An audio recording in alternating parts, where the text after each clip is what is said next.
Hello, everybody, and welcome to episode 29 of The Cosmic Force. I am one of your hosts, Tyler Reganti, and on tonight's episode, we have finally reached the conclusion of the War of the Bounty Hunter saga. So we're going to share our thoughts on this memorable moment in Star Wars comics, history, and what comes next. But first, let's go around the room and say hi to the rest of the team here tonight, starting where we always do with Emma. Emma, how are you doing tonight? Hello, hello. I am doing well. It's a bittersweet day with the end of War of the Bounty Hunters, but I'm really excited to talk about all of it tonight. I think there's a lot to say, and yeah, I'm excited. Yes, that is awesome. We also have tonight with us Caleb, who fresh off of winning the unofficial Youtini Halloween costume contest for dressing up as Lando. How you doing tonight, man? Good. It's getting cold down here in Georgia, so it's officially sweater weather. So I decided to dress down a little bit more casual to ease into this slower period of life and enjoy some comics here with my friends. So I think we're going to have a really, really great episode tonight. I am looking forward to that. And our last host tonight, Jacob, who we are halfway almost. Or do we see the light at the end of the tunnel of our first of our first semester of law school? We're well over halfway. I mean, like I have like 3 weeks of classes left, and then 3 weeks of finals. So it's the worst. It's honestly the worst part of this semester. So it time wise, we're plenty through it, but amount of work wise, not quite. So. All right. Well, luckily that means we can all, as Caleb says, spend a little bit of time amongst our friends talking about comics, because if this is your first time joining us tonight, welcome. We are a Star Wars comics podcast that broadcasts live right here on youtube.com/Youtini every Wednesday night at 8 o'clock. And if you can't join us live, that's okay. We are available right here. All of our videos are available right here for whenever you get the chance. And we are also available on all of your favorite podcasting platforms. We are also a part of the Youtini podcast network of nearly a dozen shows and a Discord channel at the youtini.com/Discord with more than 1,000 members and dozens of channels to choose from. If you like what you see and you want to say thanks, then head over to our Patreon channel at patreon.com/Youtini, where for as little as $5 a month, you can gain exclusive access to the entire Youtini podcast network of shows, as well as exclusive merch and community involvement activities. So we're going to try to rush through a lot of this opening stuff because War of the Bounty Hunters was a big thing, and we got a lot of things to talk about, a lot of opinions to share. So we're going to go ahead and get right into the weekly pull list. It's a little bit of a short list this week, but Jacob, what do we have available this week? Yeah, so we have 2 comics this week. We have Bounty Hunters number 17, Escape from the Executor by Ethan Sachs, with pencils from Paolo Villanelli. The cover is by Giuseppe Camuncoli. The colorist is R.F. Priento, and the letterer is Travis Lanham. Star Wars 18 is Collision Course by Charles Soule. Pencils by Ramon Rosanas. The cover is Carlo Pagulayan. Colorist is Rochelle Rosenberg, and the letterer is Clayton Cowles. These are the last 2 issues of the War of the Bounty Hunters. I would personally recommend reading Star Wars last. They don't like spoil each other, but I think just as like a narrative conclusion, it makes a lot of sense to like the event as a whole. So, and as always, you can pick the links up for those on Comixology in the YouTube description. And I would with tend that to agree cover, with that. I was gonna say, with that cover, I don't think there's a better way to end the War of the Bounty Hunters. I mean, that's a pretty awesome cover right there. Yes, I'm gonna need everybody to start getting used to me just praising all of the Kira covers, because you know that we're gonna get more each time. I'm gonna say it. She's a badass. We've also got our other resident badass, Leia, and that just makes for the perfect comic cover for me. And I'm definitely picking this one up physically. Yes, absolutely. All right. Let's go ahead and roll into what we're loving this week. And we're going to start with our Art of the Week. And we did things a little bit differently this week in honor of the end of the War of the Bounty Hunters and everything that we're covering. We decided to join up and choose the best piece of art from the series. And for those of you who have been following along with the series, I'm sure you'll probably know what this is. And for those of you who haven't, and you haven't read at least War of the Bounty Hunters #1, this is your first, last, and only spoiler warning, because there it is. There is Kira. I mean, this is what the series is all about, right? I mean, if we're talking about War of the Bounty Hunters and we're talking about our favorite art, is there really a panel that's better than this one right here? No, absolutely not. Like, I will never forget the moment that I read this or saw this art, honestly, because I did not see it coming. I was totally blown away, and I was so happy, and I just needed to tell somebody. So my sister was sitting right next to me when I was reading this. And of course, she doesn't know. She doesn't know. I mean, she's seen the movies and she loves Amelia Clark. And I said, Abby, Kira's back. And she's like, oh, that's great. That's awesome. Good. That's great. And everybody was happy. Nobody happier than I in my house. That's for sure. Yeah, this was a really cool. This crossed over into main Star Wars, at least in our Discord, at least Youtini Discord. This crossed over into the dominant topic of the day when this happened. So it was a really cool thing to see. Yeah. So, all right, Caleb, I believe you've got our community submission of the week, right? Absolutely, yeah. And this one comes from our very own Moonflyer / Dave. This one was from Kanan #1, pencils by Pepe Larraz and colors by David Surilla. This was a really kind of a fun issue. I read this a couple months ago, and there's just a lot of fun action going on with with Kanan being trained as a youth from Bilbara, right? Master Bilbara. Yeah, Balaba. Master Balaba. Balaba. Giant Master Bill. Yes, I'm sorry. I'm having a rough time here. Just a really good, solid. I remember the art on this series being really stand out. Like every action, every moment here really looked good, and this was a really great encapsulation of some really fun Jedi training. So great pick this week. All right, let's go ahead and get into what we're reading. I don't have anything of notable to read. I've caught up on all my comics and everything.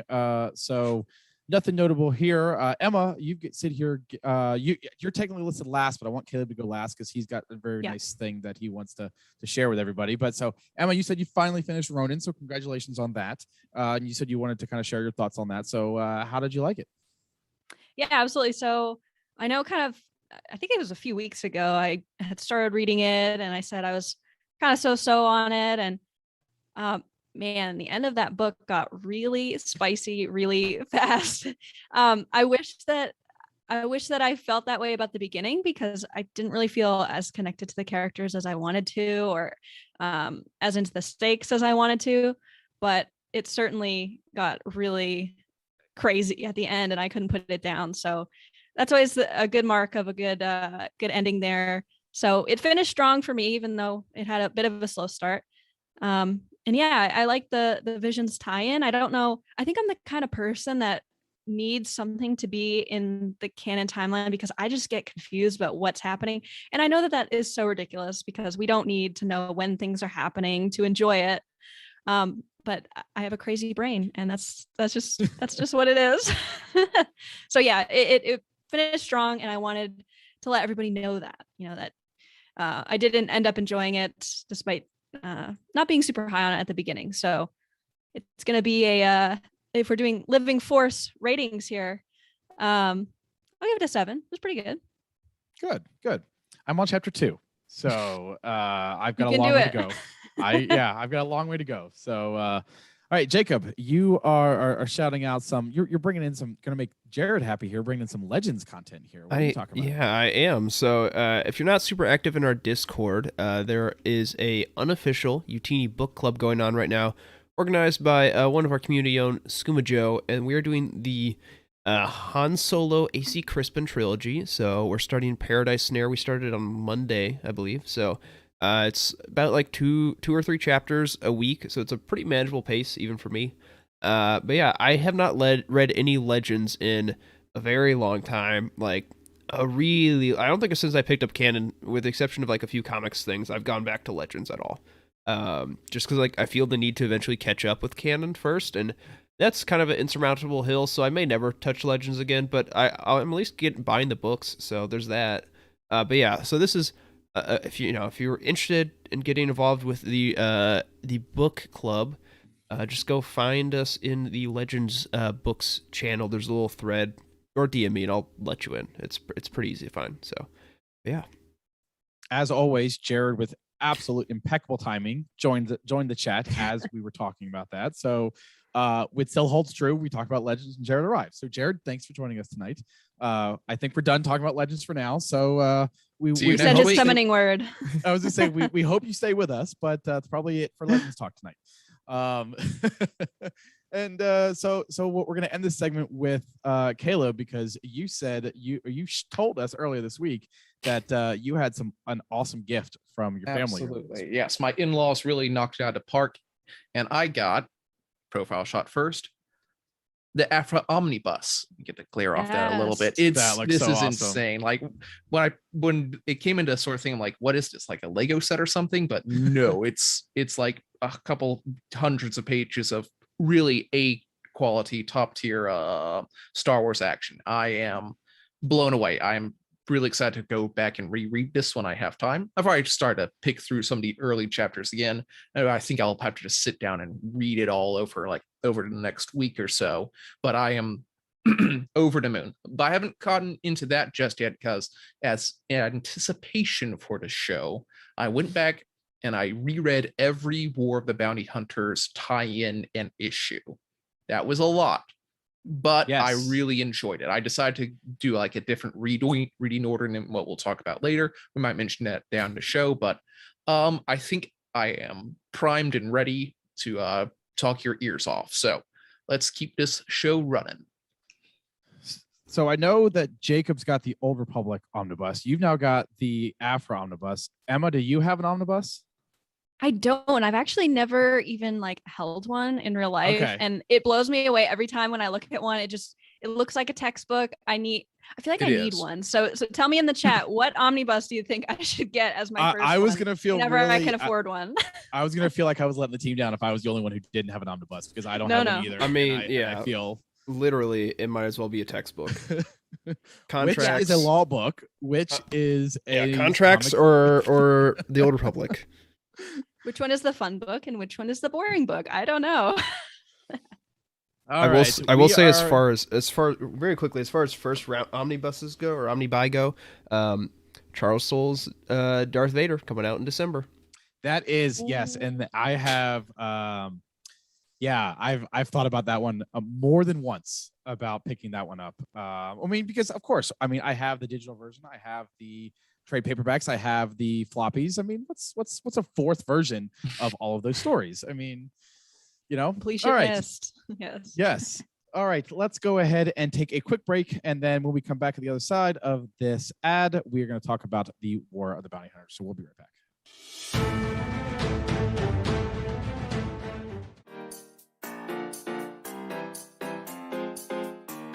And the odd, like we see a Jedi Knight, Obi-Wan, jousting with a villain made out of bubble gum. Where did he get bubble gum on such short notice? Bubble gum. Dengar and Boba Fett have such a fun bromance in Legends, which is cool. Yeah. They're more of a rivalry in canon, but because Dengar is a little derpier in canon. In Legends, they are such a fun pair because Dengar saves him from Starlight. It is kind of heavy with her and her dad's relationship, and they're trying to figure it out, but then they're killing a guy in the bathroom, so it's okay. I want to have something matching. We look like freaking 3D glasses up here, but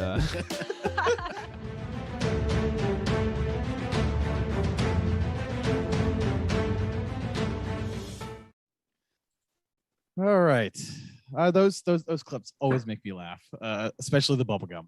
But all right, tonight our main topic of the night is the War of the Bounty Hunters recap. So tonight we're going to give a little bit of a general discussion on the event and the overall story and its effect on the comics landscape. We're going to be saving a more story-centric discussions and details for our roundtable. However, we will not be avoiding spoilers. So listen at your own risk. We're not going to get into deep. We're not going to get into them too deep, but we're not going to avoid talking about them either. So like I said, we've already seen Kira in our art of the week section and things like that. We're going to continue to talk about, but tune in a couple of weeks when we actually have our roundtable to discuss the finer points of the actual story, but including the preludes. This was a very long event. It included 34 books from May 5th all the way through November 3rd. And that included all of the main titles, a separate miniseries, and one-shots throughout that time frame. So a lot of work and a lot of members on this creative team. We have a series of writers here that have been credited for their work on this series, and that includes Charles Soule, Greg Puck, Alyssa Wong, Ethan Sachs, Justina Ireland, and Daniel Jose Older. Pencilers for this series was Steve McNiven, Luke Ross, Ramon Rosanas, Luca Pizzari, Key Zama, and the colorist was Laura Martin. And cover artists, Steve McNiven and Muhammad Azrar, were also credited with working on this event. So, Jacob, I'm going to go to you first. To kind of talk about as a event, as a 34 book, 5.5 month event. Did this thing work? Was it fun? Was it exciting? Did it lead the comic book universe in a good place? What do we think? But now that this is in our rearview mirror. I think as a whole it did. I've been a little critical of it. I think especially like when it got into like kind of like the a month and a half, 2 months in, I felt it did drag a little bit, and there was a lot of delays that affected that. Of course, I think the core main story and is good. I really like what it is doing for the universe. Event fatigue is real with comic books, and sure. It is something that's very scary with Crimson Dawn or Crimson Reign happening in a month. But I think I like what we're doing with the comics universe as a whole. The only thing, the main caveat, the main thing that I do fear with it is that the individual ongoing series don't have the room to breathe that they need.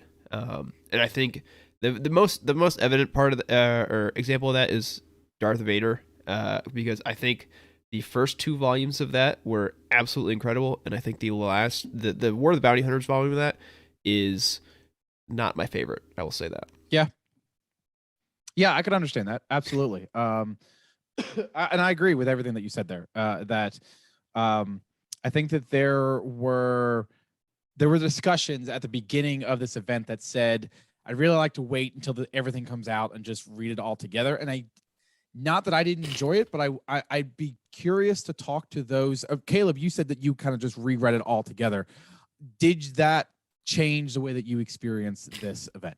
Oh, absolutely. Now, I know we'll be talking a little bit about the timeline here, but I didn't care about that. How I reread it was I took all of the 5 issues for the Bounty Hunters and read all 5. Then I went to the Star Wars series and read all of those. Then all of the Vader series in episode order. So I didn't try to find out, okay, where does this fit into the timeline? Just read each story as it came out, and that made it flow a lot better. Like, a lot of the stories really not really stepped on each other's toes, but were really concurrent with each other. So when you're reading that one after the other, you see the same event 3 different times, and that's a lot of dragging. That really slows it down a lot. Like the worst part from a certain point of view, the Star Wars episode 4, the anthology, the worst part was the Cantina section, because they decided to do 6 different stories all in one time frame, and boy did that start to get, after the second one, it started to get a little slow there. But each when you reading through them, each of them in order, the flow was so much better. So there's talks of like a omnibus and everything coming out. I'm almost a little afraid for that one, because then they would have to stack it in like chronological time frame, like when it were published. I feel like that could be an issue. Yeah, I agree with that. And the other point too that I'd like to make is if somebody really loves Darth Vader and they're reading the Darth Vader 2020 series, like Jacob mentioned, reading the first 2 volumes and like really digging it, and then all of a sudden you read the 3rd volume of Darth Vader with absolutely zero context with what's going on in War of the Bounty Hunters, like I wonder what that would do to a person's perception of that series. Like, and honestly, I don't think it's a huge issue, because I'd be surprised if somebody would read Darth Vader 2020 and not War of the Bounty Hunters, especially because Darth Vader features in it. However, that's certainly something in the back of my mind when we're talking about reading orders and chronology and people's experiences reading, the main line versus the, extra stuff and the, mini series. It's certainly complicated, and I would like to think that they took all of that into consideration, but I definitely agree with Caleb that it drags for sure. And it was interesting to hear your experience, Caleb, with rereading it in that order, because I honestly wouldn't have thought of doing it that way. I definitely would have been the person that did it in timeline order, but you're right, like they all drag so much because you're seeing the same thing from different points of view, just like those anthologies. So I'm really excited to try to read it that way in the future. And I think that this is an event that certainly would benefit from a reread, instead of like if you were like us reading it week to week. I think maybe we'll all see it differently when we get to read it all together. So it's interesting that the chat was talking about this. Where did it go? Be Nasty mentioned, I still don't think War of the Bounty Hunters is an accurate title for the event, and I notated that because that was actually our next question that I'm gonna push to you, Emma. Did the let's focus on the mini series, just the 5 issues for War of the Bounty Hunters 1 through 5. Yeah. Did that mini series work? Did it fill in holes in the timeline with notable events? And did the title, did the events of the book fit the title? To answer the first part of your question, I think that the miniseries absolutely worked. It was exciting. I got so excited every week when it came out, and I was sad that I had to wait another month to find out what happened in the miniseries. In terms of the title, I don't really understand why they named it War of the Bounty Hunters, because I mean, there's really only Boba and some Valence in the miniseries, with hints of Bosk and hints of and Dengar. Yeah, but you only get them for like a few pages in total, and then you get their one shots. And I feel like it was an excuse to sort of make one shots, and maybe also a way to sort of like maybe throw people off the scent of the Kira reveal, which is interesting to me, because if that was the purpose, I wonder why they revealed it so early in the series. But that point aside, I think if we were proposing new titles, I might say that something more apt would be War for Han Solo or something like that, because everybody was focused on Han Solo, and it wasn't just bounty hunters either. We had like criminal syndicates and the rebellion and the Empire. Like there's so many corners of the galaxy coming for this one man, and I really liked that premise, honestly. Even thinking like, if we did get a War of the Bounty Hunters, what would I prefer? Like a war of the underworld or the syndicates or factions, or War of the Bounty Hunters? And honestly, I really liked what we got, so I'm happy with it. Yeah, like maybe I put a couple titles into chat, but maybe a more accurate title will be, at least for the main series, was Boba Fett Kicks Ass. I mean, he just he gets like progressively, like he does like fight in the arena, then he fights Forlom and Suxus, and then he fights Chewbacca, and then he like fights the entire Star Destroyer. Like he keeps like ranking up and up and up as he keeps like killing more and more and more people. So it is really kind of a Boba Fett butt kicking carousel. It's fun. And I'd almost argue that if you remove Boba Fett from the picture, that the Hutts actually play a bigger role than the rest of the bounty hunters. I mean, Jacob, am I kind of two out in left field there, or I mean, what are your thoughts on that? No, I mean, I would agree to a certain extent. Like, obviously, Jabba is huge, literally and metaphorically speaking. But then, I mean, you also have Boku is, I mean, a pretty important character, all things considered, in like the overall story of the event. So, no, I can see that, and just also with, of course, the state that the Hutt cartel is left in at the end of the story. Yeah, I don't know that it was definitely a pivotal part of the whole event. I just like the variety of Hutts that we get. We get jacked Hutt with a monocle. Like, it's pretty great. Old crusty Hutt. Would we all agree that of the three of the main tie-ins, the one-shots, and the miniseries is the strongest? Of 100,000%. Yes. Yes. All right. I might make an argument for that the one-shots as a whole. Okay. All right. Well, we'll get to that in a second. We'll get to that in a second. Good one.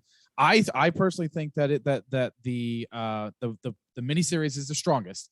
One shots are a very close second. Absolutely. But before we do that, I think that it's also based on everybody's comments there, especially Jacob's. I think that Caleb, this next section, the main titles tying in, is probably the I don't want to say worst, because that's the wrong word. It's the most contentious. Yes. So how do we feel? Do we feel that the characters fit in naturally with the story? So the four main lines were Star Wars, Vader, Aphra, and Bounty Hunters. How do we feel though each of those main titles worked into this series? All right. I think Star Wars, the mainline series, did a pretty okay job. Like, it definitely, since it's following Leia and Luke as they're trying to come to terms with their loss of Han Solo, it definitely kind of made a like linchpin for them to try to like mourn his loss and try to regain that. So like dropping this on them was definitely a very effective sort of thing. And I feel like the characterization worked out very well. We got some really good Lando moments as well. So overall, I feel like the Star Wars series did a pretty good job of integrating in. It did feel like they were gearing up for a lot of like big events. Like right before this, they ended on some pretty major cliffhangers that I'd like to see resolved, but they kind of did put that in the back burner quite literally. So it'll be nice to see where we go from here, but Star Wars integrated pretty well. The Vader series, first off, that was the worst. We hit a big pause. Big reveal, big sort of thing, and then like literally like galaxy changing events, and then he like decided, you know what, my my estranged son's drug dealer best friend who's in prison, I gotta go deal with him now. Like, I did, while I was rereading it, I don't think I ever noticed it, but no one ever bothered to mention to Vader, man, why'd you give up Han Solo, who was literally in your hands? Like, the whole reason that this whole thing started here is because Darth Vader didn't just like hold on to Han Solo. Didn't he think he might need that? No one brought that up. So just the kind of a weird little aside there. Vader definitely had some problems. And even if you read through the main series, the timeline's pretty jumpy, even in the series itself. They introduced some, I guess, new characters like the Umbrian. Now, one thing, the Umbaran. I was going through the Wikipedia, and I totally forgot that she actually did appear in the live action. Totally forgot that. Yeah. She's in Revenge of the Sith, like standing next to Mazameda in like the Senate chambers. That's right. So like when I first saw her, I was like, oh look, they're introducing another character. Totally forgot she was even in the actual live action movie. So that was really cool. Bounty hunters. It's the War of the Bounty Hunters. So like Valence and all of them coming back in. I feel like that did an okay job. I feel like it's made a little against Valence for him to be like, oh boy, Han Solo, I'm going to go save him now because he did me a solid one time. I feel like it plays a little bit to his character of him trying to remain his humanity. And he definitely had some of the strongest tie-ins to the rest of the bounty hunters that are running around the galaxy. Pretty nice. Honestly, as weird as it sounds, I feel like I like the Afra tie-in the most, if only because it did the least with the main series. Interesting. Interesting. Yeah. Yeah, like her, like it's almost like this was like a side quest. So if you had like the main plot, her story like intersected a little bit, but like she was still there for her own personal reasons. She wasn't there for Han Solo, so that they gave her more like ways to expand and go to like different parts of the Vermilion, the capital ship. Like her like side characters had her own quest in the spot, so like she had a lot more organic reason to be there, and I feel like that will pay more dividends in her story, in the story that Alyssa Wong's trying to tell through Afra down the line. So rather than having to like really shift gears and fit into the story, I feel like they did a good job of like skimming over the surface, not diving too deep into it, but enough so her character there can interact with like Boba Fett and Darth Vader, and then exit and do what they want to do in the main series. That's really interesting that you say that, because Dr. Afra was kind of the more underwhelming one for me. And I think because the stakes weren't huge for her or for her series. Yeah. However, you're right. Like out of all of them, that one probably had the most world building of the miniseries, because we got to explore the Vermilion, which is where, quite a few major events of this miniseries happened. And also, I mean, I'm always down for more Sana and Afra adventures. Like those are always awesome. Going backwards a little bit, I agree with you totally that Star Wars, the main line tied in the best. Yeah. I was very surprised at how much I liked bounty hunters. It's something I never thought I would ever say, ever. But I don't know. There was something about the character development with Valence. I liked seeing his shenanigans with Dengar, and I don't know. It's just I still don't understand what on the Green Planet is happening with this side story in that series. With who's the girl in the Unbroken Clan? Oh, yeah, or whatever. yeah. Like the Romeo and Juliet child. Yeah. Like they totally lost me in the very beginning. I still don't know what's happening. I would like to let it go.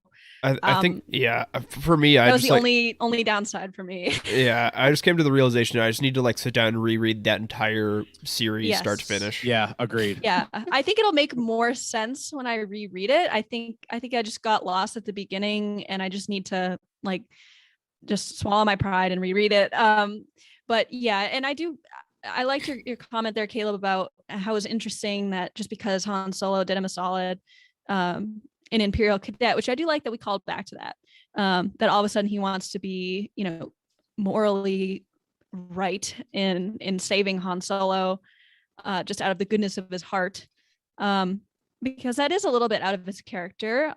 But I like it. I like, some redemption stories. I'm down for that. Darth I'd like to Vader, see that explored more. Yes, like me too.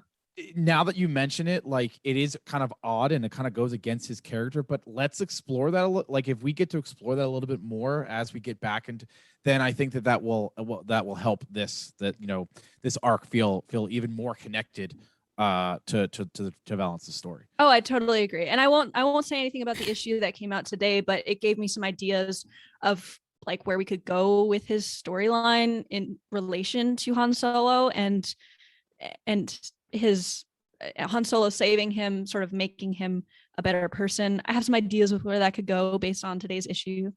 And then of course, Darth Vader, I 100,000% agree that the timeline was all over the place. Like Eric said in the chat, you discovered Exegol and the history of the Sith. Palpatine may betray everything. The dark side is strong. But hey, what about this party invite? Like that is so true. It was a major tonal shift, and it felt jarring and strange.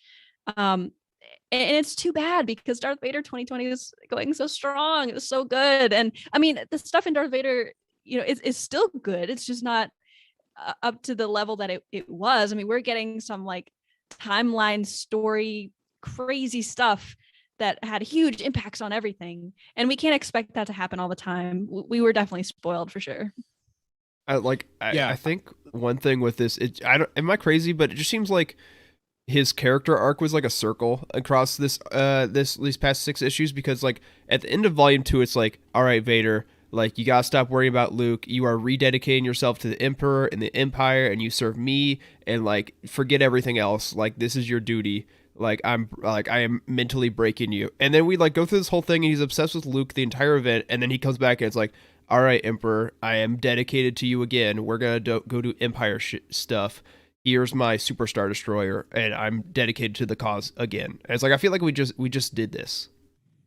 He was by far the most shoehorned in character, and it's a shame because of how much momentum it had come before this event. And like that's yeah, I can't that is the as much as I didn't enjoy Vader in this, that's the one that I'm most like, can we get back to this, please? Like more the bounties ever. Let's go back. And Caleb, you mentioned you kind of changed my complete thought process of Aphra in that I didn't really enjoy the Aphra comic in this, but if I look at it from the lens of it's just the B plot, then it kind of changes my whole perception of the story. And if I look at it from that perspective, it's a very good B plot. It's an entertaining, escapade. And so that's a very interesting thing that you say, and it kind of and I appreciate you saying that, because it kind of gives me a little bit more of a positive outlook on how Aphra was portrayed in this. Exactly. So, like I said, awesome. like I could not imagine reading like it chronologically, and every time I could definitely see myself when I get to the Aphra issues, like, oh God, what am I doing here? Like this is so dumb. Like what, this has nothing to do with anything else. I'll just skip ahead. But when you read Aphra and like you read like the issues before, and then I'm assuming the issues after this, it will like tie in way better. Yeah. I can see that, and that is where I'm going to start. Is when I reread these, I'm going to start with Aphra and really enjoy that. So, all right, the last part of these little of this event were the one shots. And as Jacob, in Jacob's opinion, these were the strongest. I believe Jared in the chat also said that these were the strongest. I thought these were very good. I think that the one shots, I would have loved to see the one shots, if we were to remove the tie-ins and just done War of the Bounty Hunters and allow the one shots to kind of give some character depth, I think this would have been even more outstanding. I mean, obviously I understand why we have to have the tie-ins, but we had a lot of really good one shots. The Jabba the Hutt one shot, Forlom and Zuckuss, Bausch, IG-88, you teams, shout out if there are any others that you think that were notable that stand. I think those 4 are really the top tier of content of what it did to build out the world. Am I leaving out any of the others? No, that's all of them. I think that was all of them. Yeah. Oh, that was all of them. Okay, yeah. well, yeah. Yeah, no, you got it. For my money, I think honestly, like shockingly, I did not see this coming at all. Bausch is like one of my favorite comics that's come out like the past year and a half. Like it's incredible. It has no business being this good. I've never cared about this character because we never technically we've never seen this character on the live action.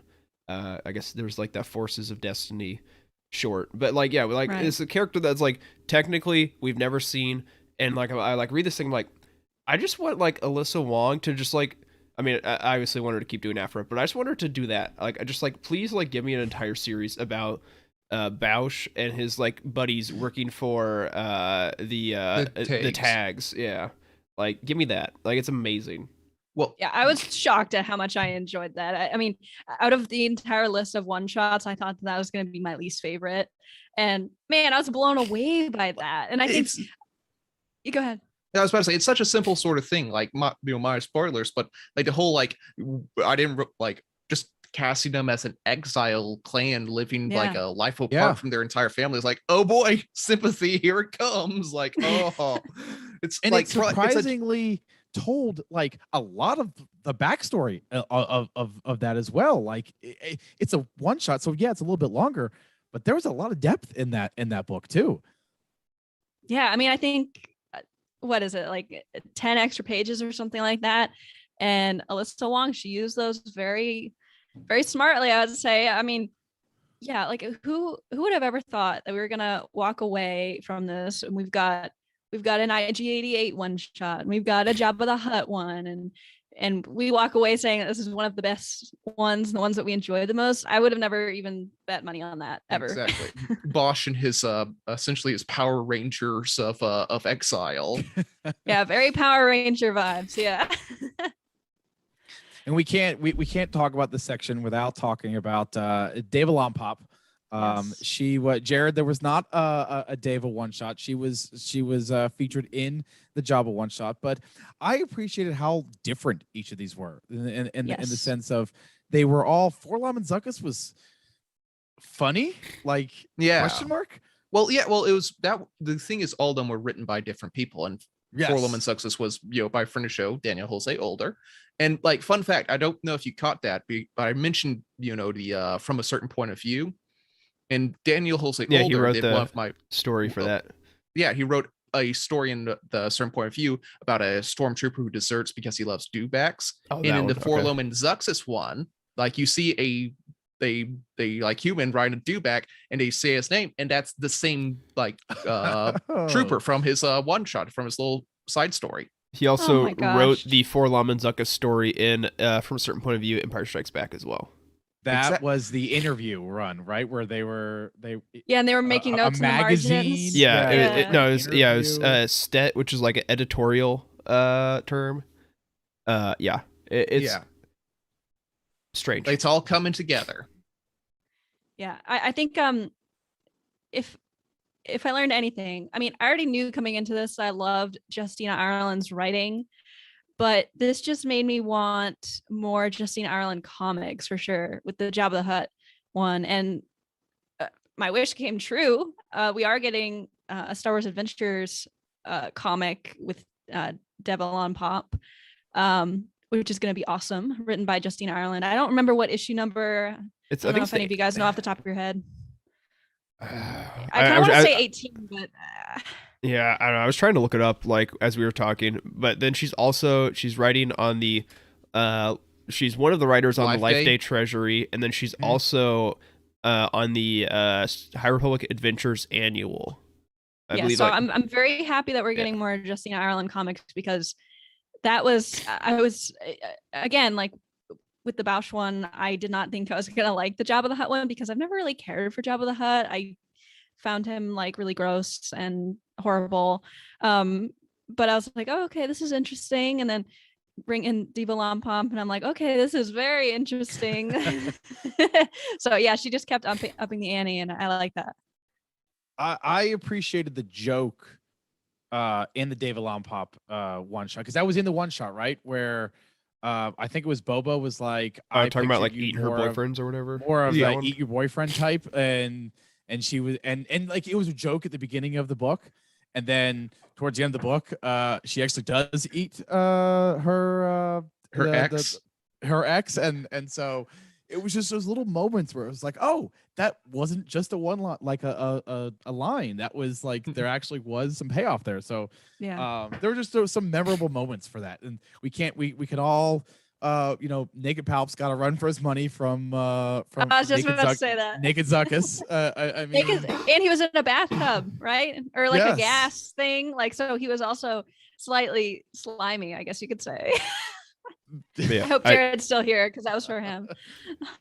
I did find the Star Wars Adventures cover with her. It is issue number 14. As of right now, it is coming out in January. So keep an eye out for that. Awesome. Oh my gosh, I love her hot pink pants. Those are amazing. Love it. She's a really cool character, and I'm happy that we're gonna get a little bit more from her. So all right.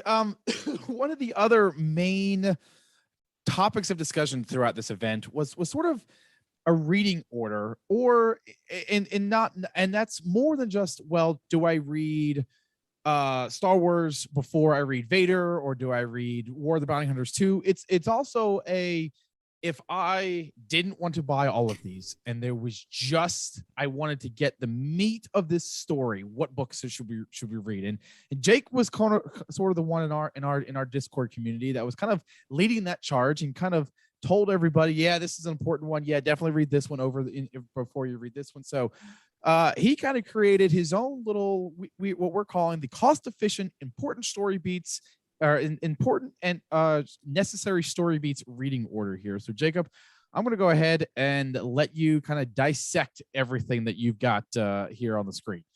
Yeah, so I'll preface this with this is definitely not a one size fits all solution. I kind of did this not at the last minute, but anyways, obviously if you want the cheapest possible, I just want the story, just read the miniseries. That's it. Like, and the alpha, obviously. And then you can. I would add the one shots next, and then obviously, like if you've been reading Dr. Aphra this entire time, I would probably keep reading Dr. Aphra. So you can kind of pick and choose as you want.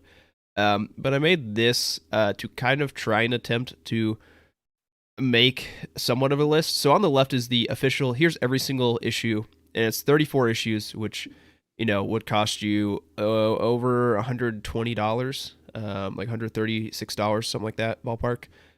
So obviously that's a lot. So I pared it down to 20 issues, a lot more reasonable. And then even again, you can even pare it down to just the alpha and the mini series. And then I would honestly, even before I actually added the one shots, so many qualifiers, I would add Star Wars 18 that came out today. I think it is like the emotional bow. Ending, the bow that wraps it all together. And so all the green ones are like the top level. I would get those. And then the white ones I picked a few tie-ins here and there that I think are valuable to either valuable to the story or just are good. And I'm not going to get into my rationale for every single one. Although if you like have questions, just like find me on Discord or Twitter and I will like walk you through why I picked the ones I did. But I tried to pick ones that, it would make sense at least without having read the whole entire thing. Like, I'm not going to pick Bounty Hunters 14 if I needed to have read Bounty Hunters 13 as well, kind of thing. So I tried to get ones that worked well on their own in the context of the greater story, but I thought added something a little special, a little different to the story. And I definitely also tried to get a little of each ongoing series in here, so it's not just, it would be honestly easy to add just all the Star Wars extra issues here and there. But yeah, so this is my list. You can do whatever you want. Again, this is not a one size fits all solution, but I think it's pretty decent. You definitely get the full story, with a little bit of side adventures here and there without going too crazy. Yeah, I would agree with that list for sure. And I think the other thing too, if you really want to customize your experience, you can, sort of play around with different reading orders and things like that. But certainly if you just want like the base story, you just want to know what's going on before Crimson Reign, alpha miniseries, one shots, and you're good. You want to get deeper, hit some of those tie-ins, and certainly reach out to any of us if you want some personalized recommendations. Yeah, and I guess I should just really quickly run down what the actual order is, because we do have people that listen to the audio podcast, so that'd be helpful for them. So it goes, this is the order.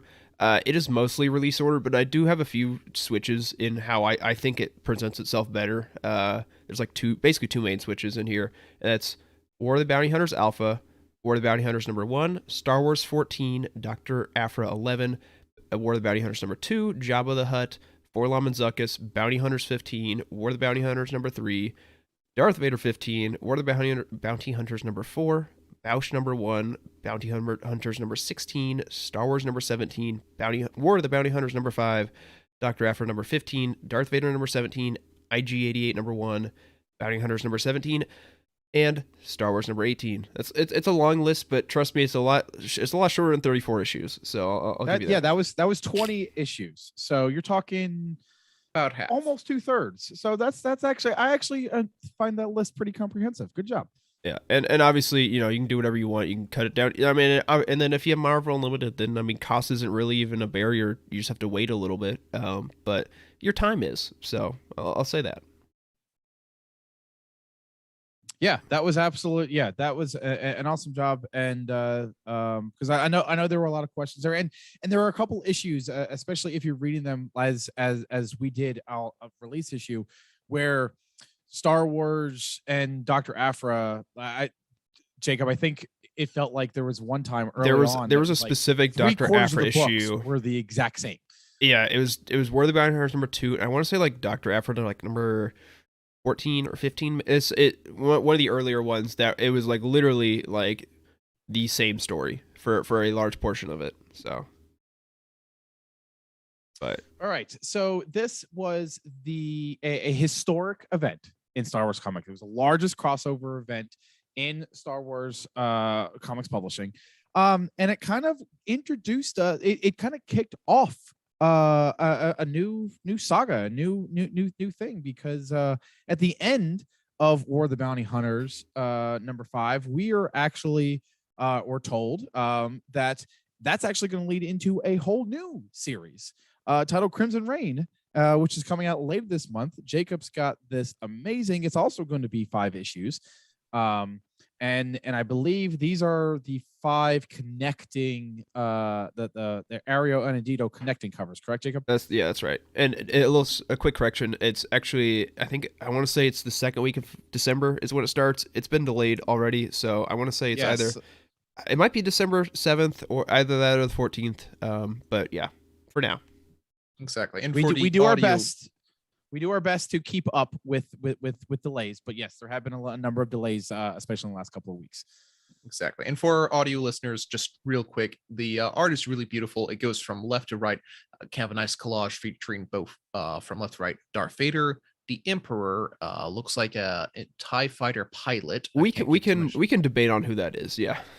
But it looks like a TIE fighter pilot. The Knight of Ren from the Ben Solo miniseries, Rise of Kylo Ren, with a lightsaber, and then of course everyone's favorite Kira in profile. Yeah. So exciting times ahead. Maybe some lightsaber action. Yeah. When I read the news when it dropped, I was so excited that we were gonna get some more Kira stories. And I won't spoil the little preview that they had for the first issue on StarWars.com. I think it was like last week. There was some exciting dialogue in there. I got really excited, and I honestly, I can't wait for this, and bringing in characters like Ren and the person in the I won't say it specifically. Pretty sure I know who that is, but it's hard because with the color is wrong, or not wrong. It's not what we've seen before on the uniform. It is a. All right, you're gonna have to fill me in, because I don't know who this is, and I.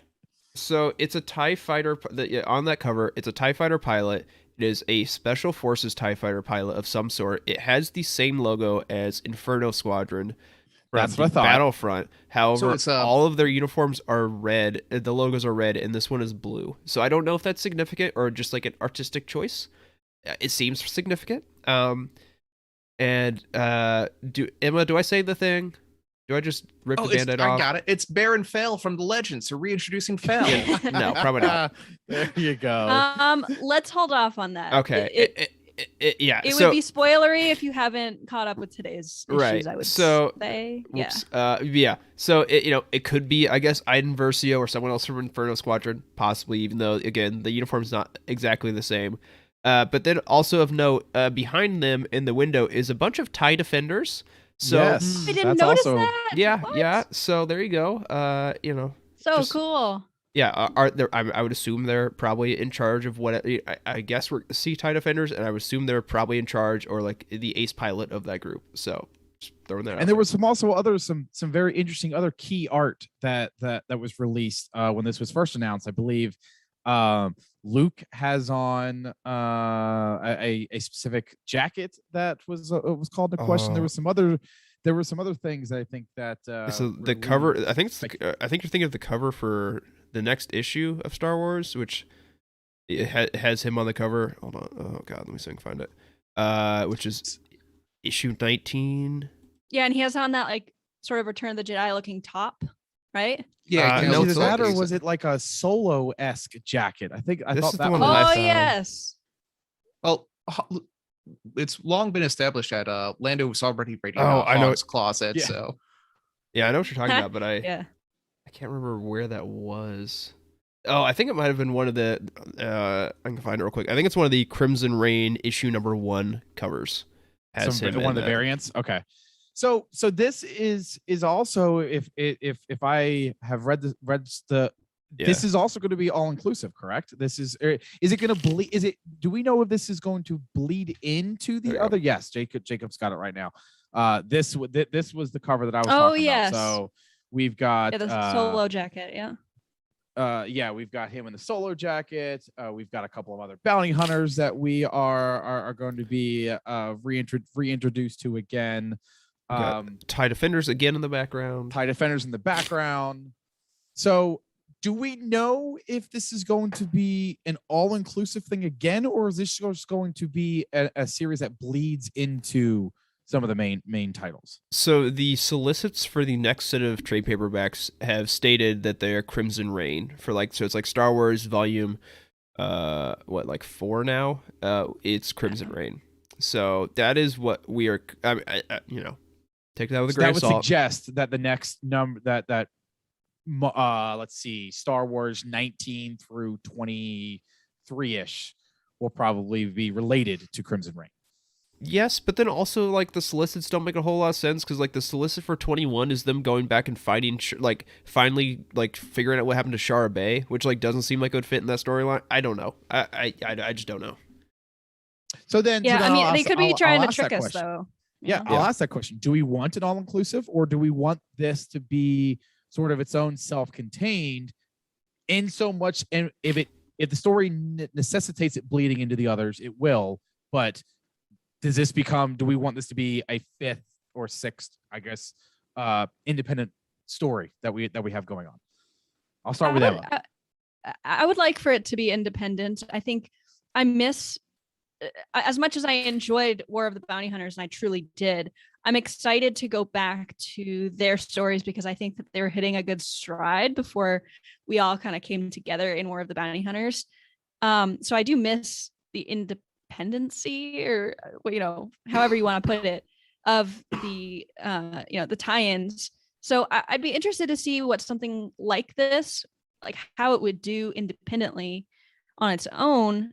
However, of course, at the same time, we see that Luke is in it, and Afra, and I'm sure Leia and Lando, and everybody. I'm sure that they're going to be involved in some way. So there has to be some way to work them in, or sort of advance their stories along in their respective series, so that there's no confliction. So I'm not sure how to do that without working them in together, but the writers and story group there are much more creative than I am, so I'm sure they have a solution.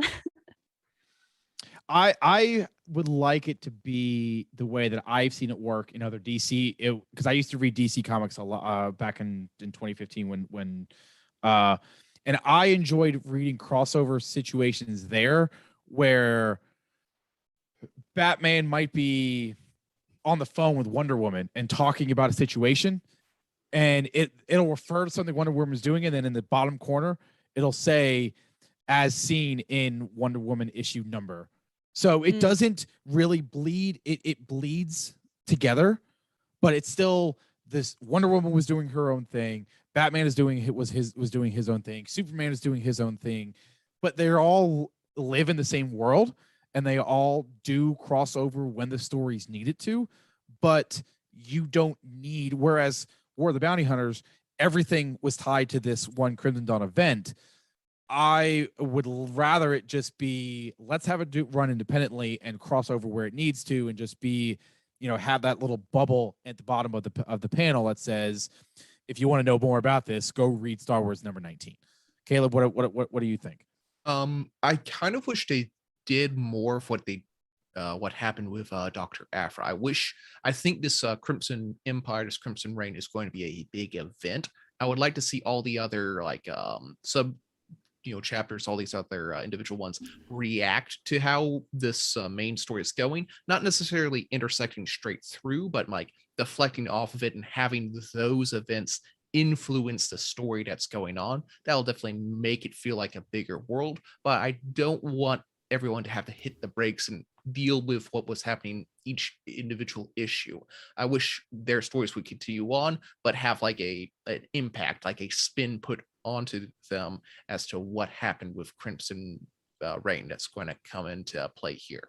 So I don't want everyone to stop and everyone to be like, I would like some more direct influences, but well, I would like more indirect influences, like stories being spun off into new exciting concepts from things that are dealt with out here. Jacob, I'll give you last word before we wrap up for the night.